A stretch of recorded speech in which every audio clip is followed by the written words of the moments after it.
مہربانو صاحبہ، یہ شہریار آفریدی صاحب جو آپ کے بڑے سینئر رہنما ہیں اور پچھلی آپ کی جب حکومت تھی تو اس میں وفاقی وزیر بھی تھے، آج انہوں نے تقریر کرتے ہوئے ایک اندیا دیا، وہ اگر پروڈیوسر صاحب ذرا سنوا دیں تو گفتگو کا آغاز کرتے ہیں باقاعدہ۔ بطور پاکستانی مجھے سنا جائے، شاید یہ میرا آخری دن ہو اس ایوان میں۔ بڑی قربانیاں دی ہیں انہوں نے، اور سنی اتحاد کونسل کے پلیٹ فارم سے آج وہ بجٹ تقریر میں حصہ بھی لے رہے تھے۔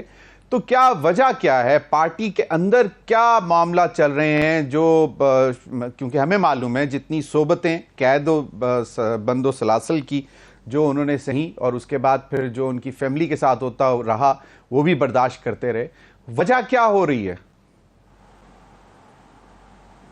السلام علیکم ضمیر صاحب۔ جی دیکھیے، شہریار آفریدی صاحب تو میرے بڑے بھائی ہیں، میں ان کی بڑی عزت کرتی ہوں، ان کی بڑی قربانی ہے جماعت کے لیے۔ مجھے نہیں معلوم آج ایسا کیا ہوا کہ وہ جذبات میں آ کر انہوں نے یہ مگر ضرور لفظ استعمال کیا کہ شاید، تو میرے خیال میں انہوں نے کوئی استعفیٰ نہیں دیا، شاید اندیا دیا ہوگا، اور مجھے یقین ہے کہ وہ استعفیٰ نہیں دیں گے، کیونکہ اس وقت ہمارا جس طرح ہمارے لوگوں کا، ہمارے ووٹرز کا مینڈیٹ چوری کیا گیا اور لوگوں کے ووٹ کو مسترد کیا گیا اور ہماری سیٹیں کم کی گئیں، ہماری تو اس وقت پارلیمان میں جتنی ایک ایک سیٹ قیمتی ہے، کیونکہ یہ وہ ایک ایک سیٹ خان صاحب کی رہائی کی طرف ایک قدم ہے، تو مجھے یقین ہے کہ وہ نہیں چھوڑیں گے۔ میری ان سے بات نہیں ہوئی تو میں آپ کو بتا نہیں سکتی کہ کیا وجوہات ہیں۔ مہربانو صاحبہ، ہمارے ذرائع کے حوالے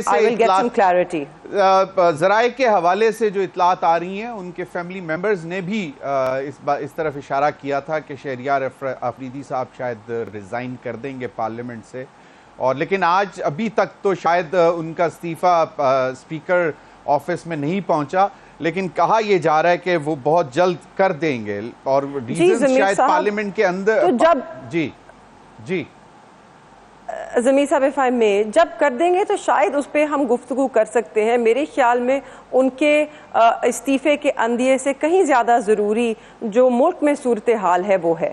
میرے خیال میں لوگ بہت فوکس کرتے ہیں کہ پاکستان تحریک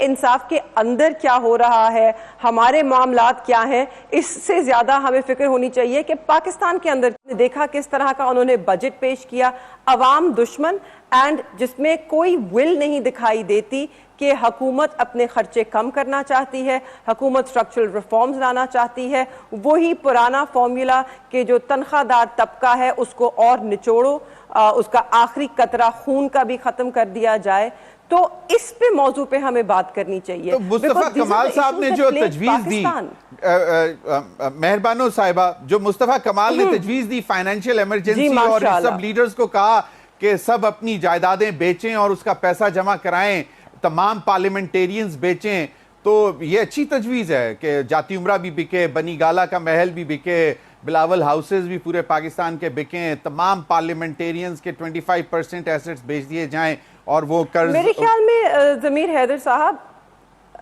بہت سے لوگ پارلیمان میں تو پروفیشنلز ہیں، انہوں نے بڑی محنت سے پیسہ کمایا ہے، اپنے گھر بنائے ہیں، ان کو بھی مشکلات کا ضرور سامنا ہوگا، بہت سے بڑے امیر وسائل والے لوگ بھی ہیں پارلیمان میں بے شک، مگر ان سب کے گھر بکوانے سے تو بہتر یہ نہیں ہوگا کہ جو پاکستان کا پیسہ چوری کر کے باہر لے کے جایا گیا ہے۔ شہربانو صاحبہ، کوئکلی، جو میں نے آغاز میں بات کی تھی، ثناء اللہ مستی خیل صاحب کے الفاظ جو کہ بعد میں ان کو پھر سسپینڈ بھی کیا گیا کرنٹ سیشن، یہ کیا روش ہے؟ کوئکلی ذرا اس پہ بھی کمنٹ کر دیں کہ بہت افسوسناک معاملات ہیں یہ۔ میرے خیال میں یہ کوئی نئی، بالکل افسوسناک معاملہ ہے، نئی روش نہیں ہے، یہ 80 کی دہائی سے چل رہا ہے۔ مجھے یاد ہے جب بینظیر بھٹو صاحبہ وزیر اعظم تھیں تو ان کے بارے میں بھی نازیبا گفتگو کی جاتی تھی، کی گئی۔ پارلیمانی روایت نہیں ہے یہ، پارلیمانی گفتگو نہیں ہے، پارلیمان میں اس طرح کی زبان سے ہر کسی کو گریز کرنا چاہیے ہے۔ آج خواجہ آصف ریسیونگ اینڈ پہ تھے، مگر ماضی میں خواجہ آصف بھی اس سے کہیں زیادہ بدتر زبان خواتین کے لیے ہی استعمال کر چکے ہیں۔ صحیح، بالکل صحیح، کسی کو نہیں کرنی چاہیے۔ بالکل صحیح۔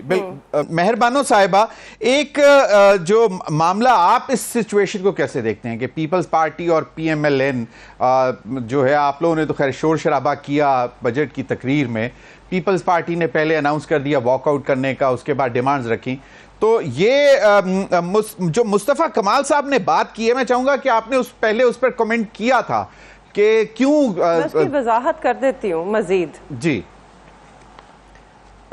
مگر پہلے تو بڑا عجب تماشا ہے جو چل رہا ہے.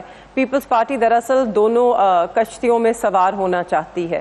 وہ حکومت میں رہنا بھی چاہتی ہے, انہوں نے اپنے آئینی عہدے بھی رکھنے ہیں, انہوں نے مزے بھی لینے ہیں, اور انہوں نے ذمہ داری نہیں لینی. کوئی مشکل فیصلے جو لیے جا رہے ہیں یا جو نہیں لیے جا رہے, جو برے فیصلے حکومت لے رہی ہے اور جو حکومت پر عوام کا رد عمل آ رہا ہے, وہ اس رد عمل سے دور رہنا چاہتے ہیں. تو یہ جو دوغلی سیاست ہے, پیپلز پارٹی شاید سمجھ نہیں رہی ہے کہ لوگوں میں بڑا شعور آ گیا ہے. وہ اس کو جس طرح بھی کھیلیں, لوگ دیکھ رہے ہیں اور لوگ سمجھ رہے ہیں, اور لوگ تھو تھو کر رہے ہیں ایسی سیاست پر. اس سے آگے بڑھتے ہوئے فائنانشل ایمرجنسی پہ آتے ہیں, میں اس کی مزید وضاحت کر لیتی ہوں. دیکھیے اس کے اندر ہم یہ بڑے اچھے مصطفیٰ کمال صاحب نے نا ایک اس طرح گمک والا سٹیٹمنٹ کہ بڑی پذیرائی ملے گی, بڑی واہ واہ ہوگی, ایک بڑی بات انہوں نے کر دی کہ سب بیچیں اور ایسا ہو. حقیقت میں ایسا ہوتا نہیں ہے. مگر کیا اقدام ہے جو لیے جا سکتے ہیں؟ یقیناً فائنانشل ایمرجنسی ہے پاکستان میں. پاکستان کی معیشت کو تباہ کر دیا گیا ہے, اور یاد رہے یہ پچھلے 2 سالوں میں بالکل اس کو اپنے گھٹنوں پر لا کر کھڑا کر دیا گیا ہے. اور یہ وہی وارننگ ہے جو خان صاحب مہربانو صاحبہ, میں آپ ہی سے مخاطب ہوں. مہربانو صاحبہ, میں آپ ہی سے مخاطب ہوں. میں یہ کہہ رہا ہوں کہ آپ نے بھی کہا کہ ملک میں فائنینشیل ایمرجنسی جیسی سچویشن ہے. کہا یہ جا رہا ہے کہ سیاسی استحکام ہوگا تو معاشی استحکام ہوگا. کل جو چائنیز وزیر آئے تھے انہوں نے بھی یہ بات کی. تو اس کے لیے کیا کر رہے ہیں آپ لوگ؟ پہلے کہتے ہیں کہ مذاکرات کر لیتے ہیں, ٹیبل پہ بیٹھ جاتے ہیں. ایک سیکنڈ ضمیر صاحب, please stop right there, please stop. حکومت میں یہ ساری جماعتیں ہیں جو آپ کے دوسرے 2 مہمان ہیں, یہ حکومت میں ہیں. ان پر ذمہ داری عائد ہوتی ہے کہ یہ ایسا ماحول خوشگوار پیدا کریں کہ سیاسی استحکام ملک میں آئے. آپ ایک جماعت کے خلاف نہ صرف بیانیاں نہیں بنا رہے, آپ پولیٹیکل وکٹمائزیشن ہو رہی ہے. احسن اقبال صاحب کا بیان آپ کے سامنے ہے کہ لوگ کہتے ہیں کہ خان صاحب کو 5 سال جیل میں رکھیں گے تو چیزیں بہتر ہوں گی. یہ تو اندھیا دے دیا یا تعصب پیدا ہو گیا کہ عدالتیں آزاد نہیں ہیں, جو کہ عدالتیں بھی کہہ رہی ہیں. تو یہ تو سب اپنی مرضی سے ایک سیاسی انتقام لے رہے ہیں نا. تو جب تک یہ سیاسی انتقام لیتے رہیں گے تو کیسے استحکام آئے گا؟ اس میں ہم کیا کر سکتے ہیں؟ جیلوں میں بند ہم روز ہمارے لوگ پرامن احتجاج کے لیے جب نکلتے ہیں تو ان کے اوپر ATA کے پرچے کر دیے جاتے ہیں, پرامن لوگوں پر تشدد کیا جاتا ہے, انہیں گرفتار کیا جاتا ہے, ان پہ FIR دھری جاتی ہیں. تو یہ وہ ماحول نہیں ہے. ذمہ داری ہم پہ عائد نہیں ہوتی ہے. ہم وہ جماعت ہیں کہ جو اس عوام کو ریپرزینٹ کرتی ہے کہ جس کا مینڈیٹ چوری کیا گیا, جس کا ووٹ مسترد کیا گیا, جس کی رائے کو ٹھکرایا گیا. ہم ان کی آواز بن کر کھڑے ہیں اور کھڑے رہیں گے. ہم چپ نہیں ہوں گے ان ایشوز پہ, کیونکہ یہ ایشوز کور ایشوز ہیں. مگر فائنانشیل ایمرجنسی پہ اگر آپ نے بات کرنی ہے تو جو اقدام حکومت لے سکتی ہے, 3 تنخواہیں مل جاتی ہیں, بجلی بجٹ پریپریشن میں جو 3 بالکل جو سینٹ چیئرمین, پریزیڈنٹ, سپیکرز, ان کو ریٹائرمنٹ کے بعد جو مراد دی جاتی ہیں, جو تنخواہیں دی جاتی ہیں, تا حیات جو ان کو پرکس ہیں, ان سب کو ختم کیجئے. جو بڑے بڑے گھروں میں آپ کے سرکاری افسران رہتے ہیں اس سب کو ختم کیجئے. آپ ان کو پرائیویٹ سیکٹر والی تنخواہیں دیں, مراد ختم کریں. یہ رونا بھی ختم ہو جائے گا کہ تنخواہ نہیں ملتی ہے, تنخواہ وہ دیں, باقی ساری پرکس ریموو کریں. یہ ایک بہت ہی مثبت قدم ہوگا. اس سے آپ بہت پیسے بچا سکتے ہیں, اور اس سے آپ عوام کو یہ بھی بتائیں گے کہ مشکلوں میں ہم بھی قربانیاں دے رہے ہیں.